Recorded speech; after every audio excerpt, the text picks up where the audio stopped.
Hello, నా పేరు doctor Raghav Sunil. నేను senior endoscopic spine surgeon, Renova NIGL hospital, Hyderabad. ఈరోజు మనము వెన్నెముక సమస్యల గురించి మాట్లాడుకుందాం.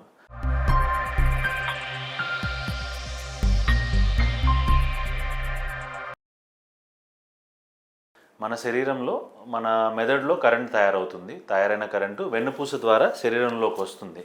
దానికి ప్రొటెక్షన్గా, దానికి సపోర్ట్గా మెడలో 7 ఎముకలు, ఛాతీలో 12, కింద 5 ఎముకలు మన వెన్నెముక ఫామ్ అవుతుంది. అంటే మెదడులో కరెంట్ తయారయ్యి ఆ తయారైన కరెంటు వెన్నుపూస ద్వారా కిందికి వస్తుంది. దాన్ని కాపాడేదానికి మన వెన్నెముక పనిచేస్తుంది అన్నమాట.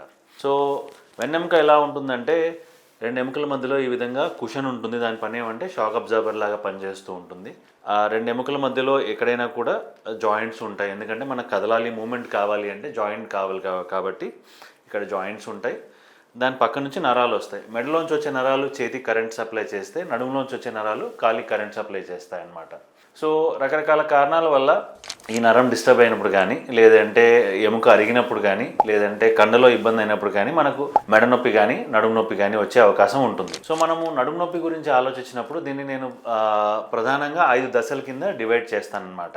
మొదటి దశలో ఏముంటుందంటే, మనం ఏదైనా మన పరిమితికి మించి, అంటే అలవాటుకు మించి ఏదైనా పని చేసినప్పుడు లైట్గా ఇబ్బంది రావటం, రెస్ట్ తీసుకుంటే ఆ నొప్పి తగ్గిపోవడం జరుగుతుంది. రెండవ దశలో ఏమవుతుందంటే, మనం రోజు చేసే పనులు, అంటే రోజువారీ పనులు, మన అలవాటైన పనులు చేసినా కూడా నొప్పి రావటం, మందులు వాడకపోతే తగ్గకపోవడం, ఇబ్బంది రావడం ఇలా జరుగుతూ ఉంటుందన్నమాట.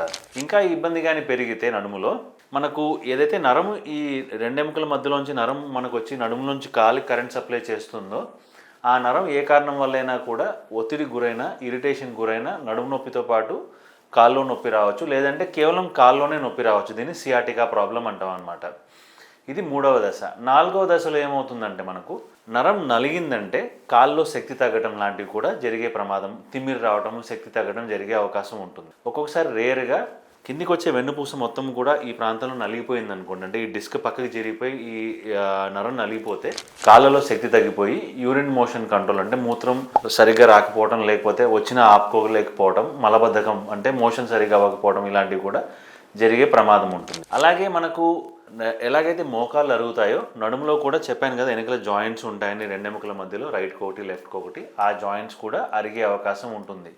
అది ఎప్పుడు అరగవచ్చు, మనం చేసే పనులు, అంటే ఎక్కువ వంగి పని చేసే వాళ్ళలో కానీ, లేదంటే బరువు ఎక్కువ ఉన్న వాళ్ళలో కానీ, ఏ కారణం చేతైనా కూడా ఏదో విషయంగా దెబ్బ తగిలి ఇక్కడ లోపల ఉన్న అలైన్మెంట్ ఏమైనా ఇటు అటు డిస్టర్బ్ అయితే దాని తర్వాత కూడా అరగడం అన్నది స్టార్ట్ అవ్వచ్చు. సో ఇలా జాయింట్స్ అరిగినప్పుడు కూడా మనకి ఇబ్బంది ఉంటుంది. ఇది ఎట్లా ఉంటుందంటే, పొద్దున్న నిద్ర లేచినప్పుడు మంచంలో నుంచి మనం లేచి నిలబడాలంటే నడుము సహకరించకపోవడం, అంటే నడుము ఇబ్బందిగా ఉండటము, కొంత నడుము ఇలా పట్టుకొని లేవాల్సి రావటము, కొంత దూరం నడిచిన తర్వాత మళ్ళీ కొంత ఫ్రీగా అవ్వటం, ఇలాంటివి జరగచ్చు. ముందు కొంగి ఏదైనా పని చేయాలంటే ఇబ్బందిగా ఉండటము, కొంతసేపు ఎక్కువసేపు కూర్చొని లేచినప్పుడు మనకు నడుము కొంత ఇబ్బందిగా ఉండటం, సహకరించకపోవడం, ఇలాంటివన్నీ కూడా చూస్తూ ఉంటాం. అలాగే రేర్గా నడుములో ఇన్ఫెక్షన్ కూడా వచ్చే అవకాశం ఉంటుంది. ఇన్ఫెక్షన్ అంటే మన ఇప్పుడు తగ్గిపోయింది కానీ బాగా, ఒకప్పుడు ట్యూబర్క్లోసిస్, క్షయవ్యాధి ఊపిరితిత్తుల తర్వాత వెన్నెముకలో ఎక్కువగా వచ్చే అవకాశం ఉంటుంది. అలాగే ఇంకా మన వెన్నెముక సమస్యలు చూసినప్పుడు ఒక వయసు తర్వాత క్యాన్సర్ వల్ల కూడా వెన్నెముకలో సమస్యలు వచ్చే అవకాశం ఉంటుంది.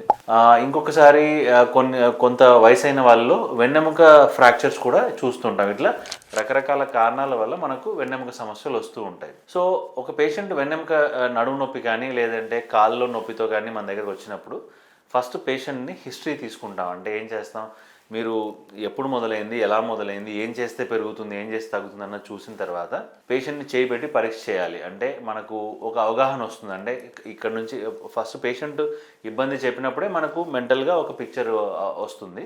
దాన్ని చేయబెట్టి పరీక్ష చేసి కొంత కన్ఫర్మ్ చేసుకుంటాం. దాని తర్వాత కొన్ని పరీక్షలు చేయాల్సిన అవసరం ఉంటుంది. ఒకవేళ పేషెంట్ వచ్చి నాకు 4-5 రోజుల నుంచి నడుము నొప్పి ఉందండి, మరీ ఎక్కువగా లేదు అంటే జనరల్గా మందులు రాసి రెస్ట్ పెడతాం. కాకపోతే ఎక్కువ కాలం నుంచి నడుము నొప్పి ఉన్నా, అంటే కొంతమందికి 4 వారాలు 5 వారాలు నుంచి నడుము నొప్పి ఉన్నా, లేదంటే నడుము నొప్పితో పాటు కాల్లో నొప్పి ఉన్నా, లేదంటే నొప్పి తీవ్రత మరీ ఎక్కువగా ఉన్నా, అంటే కదలడానికి అవటం లేదన్నప్పుడు మనం వారికి ఎక్స్రే కానీ ఎంఆర్ఐ కానీ తీయాల్సిన అవసరం ఉంటుంది. ఎక్స్రేలో మనకు ఎముకలు ఎలా ఉన్నాయన్నది కనపడుతుంది.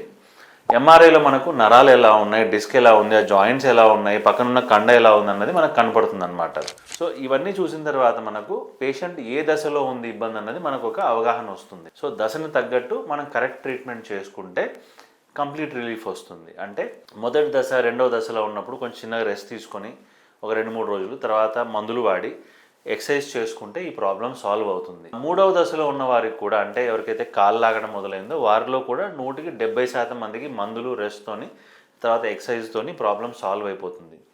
రేర్గా ఆ నొప్పి మందులతో తగ్గకపోయినా నొప్పి తీవ్రత చాలా ఎక్కువగా ఉండండి, తట్టుకోలేకంటే కూర్చోడానికి పడుకోవడానికి కూడా అవ్వటం లేదన్నప్పుడు నరం పైన మరీ ఎక్కువ ఒత్తిడి లేకపోతే మన నడుములో ఇంజెక్షన్ చేసి వీరి నొప్పిని మనం తగ్గించవచ్చు. ఒక్కొక్కసారి 4వ దశలో మనం అనుకున్నాం కదా, నరం నలిగిపోతుంది అనుకోండి, నరం నలుగుతూ ఉంది, కాల్లో శక్తి తగ్గే ప్రమాదం ఉంది, నరం డ్యామేజ్ అయ్యే ప్రమాదం ఉంది అన్నప్పుడు మనం ఆ నరం పైన ఒత్తిడిని మనం తొలగించాలి. ఇది మనం ఎండోస్కోపీ ద్వారా చిన్న రంధ్రంలో ఒక్కొక్కసారి లోకల్ అనస్థీసియాలో కూడా, అంటే పూర్తిగా మత్తిచ్చే అవసరం లేకుండా లోకల్ అనస్థీసియాలో కూడా ఆ నరం పైన ఒత్తిడిని మనం తొలగించేసి వీరి ప్రాబ్లం సాల్వ్ చేయొచ్చు.